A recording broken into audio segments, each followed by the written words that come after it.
These are the 12 questions you should be asking before joining a private club. Hello, my name is Evan. I'm one of the hosts of the Vol Bros, and I'm here at the beautiful Talon Lounge at the Ooltewah Club with membership director here at the Ooltewah Club, Taylor Keefe. Taylor is a multi-year award-winning salesperson with Bobby Jones Links, 2023 Salesperson of the Year, 2024 and 2025 Benjamin's Club award recipient, which is given for 2 different criteria. She met both of them, which is impressive.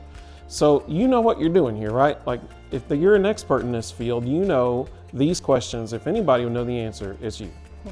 Whether you're thinking about joining a private club for golf, social life, or community, it's very important to ask these questions. We're going to walk you through 12 questions that I get asked most, and then questions that I should be asked more often. So let's get down to the nitty-gritty right off the bat, and we'll save what you think is the most important question for the end. But I'm sure that anybody who's watching this video is probably concerned about money. So the first question is there monthly membership fees? Is there initiation fees? What are they, if so? Yes, very important question, because a membership is a big commitment, and you want to know on the front end, how much is that commitment? You know, is there an initiation fee, and what is that? Is it all due up front? Can I pay it over time? Because here at the Ooltewah Club, we do allow you to pay your initiation fee over time, so it does make membership more accessible. Monthly dues, transparency is key. Some clubs, it's not just the dues, it is dues plus, you know, a range fee or locker fee, you know, rentals, and different things that come with a club membership. And also, like, is that fee something that I have to pay? Or if I don't want a locker, can I not get a locker? You know, there's different questions as far as the monthly fees go. So is there a range fee here at the Ooltewah Club? No range fee here at the Ooltewah Club. Yeah, that's one of my favorite things about the Ooltewah Club, I'll be honest with you. So since we're talking about fees, what additional fees per month as a member should I expect at any club that I'm considering joining? Good question. So you should ask, is there a food and beverage minimum? Is it monthly? Is it quarterly? Is it, you know, first of the year versus half of the year? How do they bill that out? Cart fees, is it included with my membership? Do I have to pay for cart fees every time I golf? Is there a difference between a 9-hole cart fee versus an 18-hole cart fee? Also, is there a cart plan? Some clubs, like us at the Ooltewah Club, we do have a cart plan to where if you sign up for a cart plan, it's a monthly expense and it's unlimited carts for everyone on the membership. So whether you're coming for 9 or 18 holes, it covers all of it. Correct. So you just mentioned a family. I'm sure one of the questions that everyone needs to ask is, how does the club that they're looking at define what a family membership is? Yes. So family memberships can come in all shapes and sizes. Some clubs have just a single membership that's for one person. There's some clubs that have couple memberships for you and a significant other. And then there's clubs that have family memberships. Here at the Ooltewah Club, it is a family membership. All of our memberships include everyone in the household. So it's a primary, a spouse, and any dependents under the age of 23. Oh wow, all the way up to 23. All the way up to 23. I learned something new today too. Yes. Okay, so our next question then is, what are guest policies and fees? Guest fees is a very important question, especially when you want to utilize the membership to create connections and bring your family and friends out here, especially people that you work with or people that you have potential business deals with, because everything's better discussed on the golf course. So, with that being said, you do need to ask guest fees. Is there a guest fee to bring a guest with you to play on the course? Is there a guest fee for them to come and dine with you? Is there a guest fee to play pickleball or lounge by the pool? Am I allowed to bring them any time of the year? Can I bring them on holidays? These are all questions that you need to be asking, because you don't want to make a tee time on 4th of July weekend with your best friend who just came to town and get to the clubhouse and then realize your best friend can't play with you.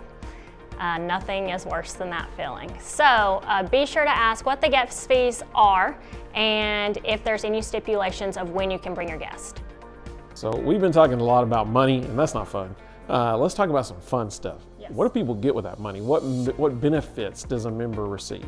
Yes, good question. So this is a big one.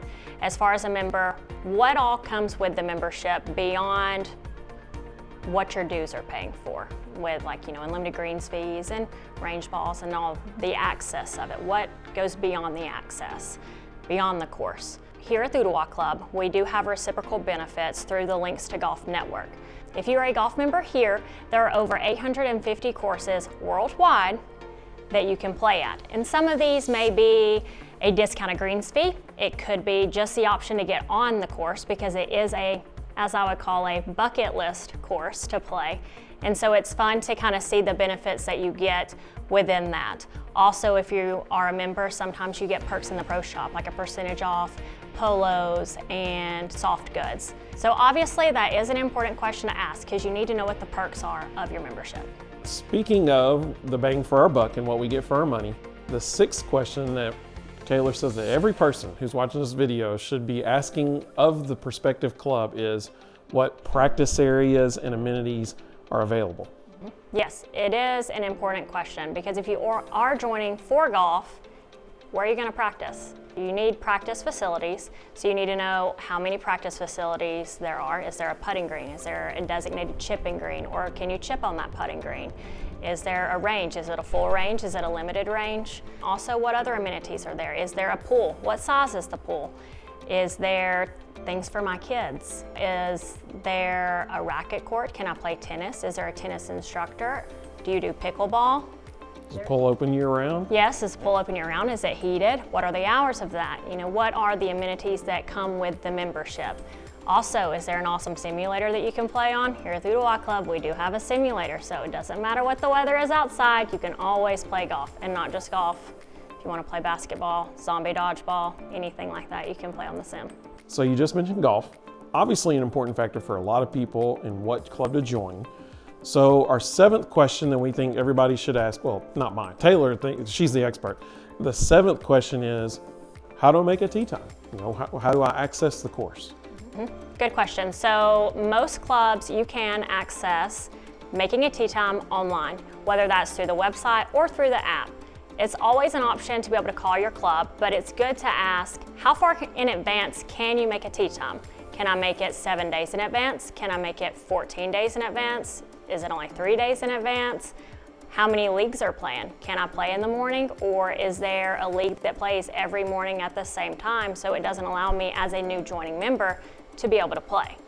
Very important question, because you don't want to join a club and only like to play in the mornings and then not be able to. Good point. And one thing I appreciate about the Ooltewah Club is you all let us know so far in advance what major events are coming up, who's going to be on the course, is the course being used for a local college tournament, that kind of thing, so that we can make informed decisions as we're booking our tee time. So I appreciate that about you all. Yes, and that is an important question. When can you access it? So here at the Ooltewah Club, our maintenance day is on Mondays.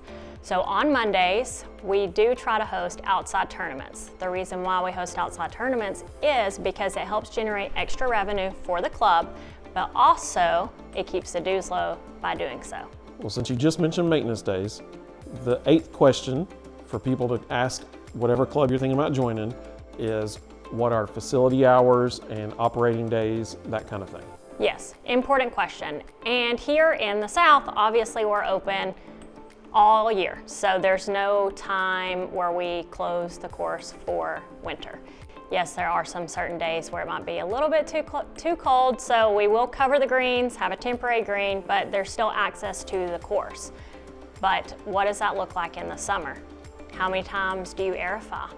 Because when you do aerification, the course is closed. And how many days do you close the course? We always do aerification the same time every single year, and it's once a year, so the members on the front end can plan accordingly. Also with the facility, you need to know what days and times the club is open. Is it a 7-day-a-week facility, or is it a 6-day-a-week facility? What's their maintenance day? Do the course hours differ from the clubhouse hours? And the amenities. Here at the Ooltewah Club, the amenities, as far as the pool and the racket courts, are open 7 days a week. But the clubhouse, grill, practice facilities, and course is closed on Mondays. So our ninth question that you said people should be asking clubs before joining is, what is the membership size and demographic of the membership? Yes, understanding the demographic of the club definitely helps you determine if it's the club for you. You don't want to join a club, or maybe you do, that has an older demographic than you. It may be harder to network and make those connections if that's your main goal of joining a club. It really depends on what you want to get out of your membership at a private club. And what about the size of the club? So that is a good question. You need to ask how many members are at the club. Is there a cap on membership? How available is the tee sheet? Am I able to get a tee time? Am I not able to get a tee time? How busy is the pool deck during the pool season? Good question. You want to be able to utilize the membership, because why be a member if you can't utilize it? Yeah, absolutely. Get your money's worth, right? Correct. Now, our next question I found very interesting because I'm assuming this is a question that you probably don't get asked very often, but you feel like people should be asking you. And so obviously that's valuable insight for anybody watching this video. But the question is, what is the club's long-term vision? Yes, it is a very important question because you want to ask what upcoming projects are planned, who planned them, and who is funding them. Big thing there. So with that, the Ooltewah Club is a non-equity club, and we can touch on that later, what a non-equity club is. But we do have a sole owner, so any projects that happen here at the Ooltewah Club, our owner funds, and our members are not responsible for funding those. As a non-equity club, our ownership handles all capital improvements, which gives members peace of mind of where their dues are actually going more towards enjoyment and not maintenance. Now, you mentioned equity club in the last answer. Well, our next question is, what is that? Like, is the club I'm looking at an equity versus a non-equity club, and what's the difference? Yes, what does that mean? So a lot of people don't know what a non-equity versus an equity club means. An equity club means the members own the club. And non-equity club, like the Ooltewah Club, has one owner or maybe a couple of owners. A non-equity club has lots of benefits, but two of those benefits is you don't have to worry about assessments and you don't have to worry about contributing to the day-to-day operations. What do you mean by assessments? So some clubs will have an assessment at the end of the year. So let's say that I spent $1 million on improvements to the course. Who pays for that? Which is a big one. So $1 million could be $1 million assessment to the members. That's what happens with an equity club. So, because they're the owners of it. yes, because they are the owners. Also, if let's say the club loses $200,000 that year, well, that cost is up to the members to cover. So then at the end of the year, you might get a bill of $10,000 to $15,000 that you have to cover as a member because it was an improvement that happened during that year. Non-equity sounds pretty good right now, I'll be honest with you. It's good to not have the responsibility of the cost of the improvements. Absolutely. Well, that brings us to our last question, number 12, and you felt like this was the most important question. It is. So for anybody who's watching this video, first of all, thank you. We hope this has been helpful for you. But our big question, number one important question, what is your goal for joining a club? This is a big question. You need to start by asking yourself the why. Your reason why I'm joining a private club. That reason can be, are you looking for a strong golf community? Are you looking for somewhere that's family oriented? Are you looking for more of a social aspect? And does that club have that? Look at the social calendar, ask about their golf tournament schedules. How many golf tournaments do they host for their members? Do they host outside golf tournaments? And how many networking events do they do? Is it a friendly membership? Have a lot of people moved to the area recently, so it's more inclusive of a membership? Or is it something that I'm going to have to work at to make friends?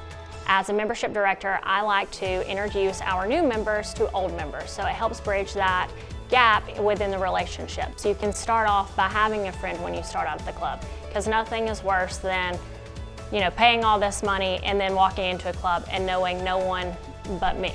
Let's be honest, you want a friend or two, and it's nice to be able to walk into the club and maybe already have a friend, or maybe I've set up a tea time with you with a group of guys that I think you would definitely jive with. So it really just depends on your why. your reason of why you want to join the club. What are you wanting to get out of the membership? Well, Taylor, thank you so much. This has been extremely helpful. I've learned some stuff today, and so I appreciate that as well. And I'm speaking on behalf of everybody who watched the video, thank you so much. Is there anything else you'd like people to know? So whether you're exploring the Ooltewah Club or another club in the area, these are 12 questions that you want to ask. These will help you make the best decision for you or your family. The goal is to find a place where you feel welcome, supported, and part of something special.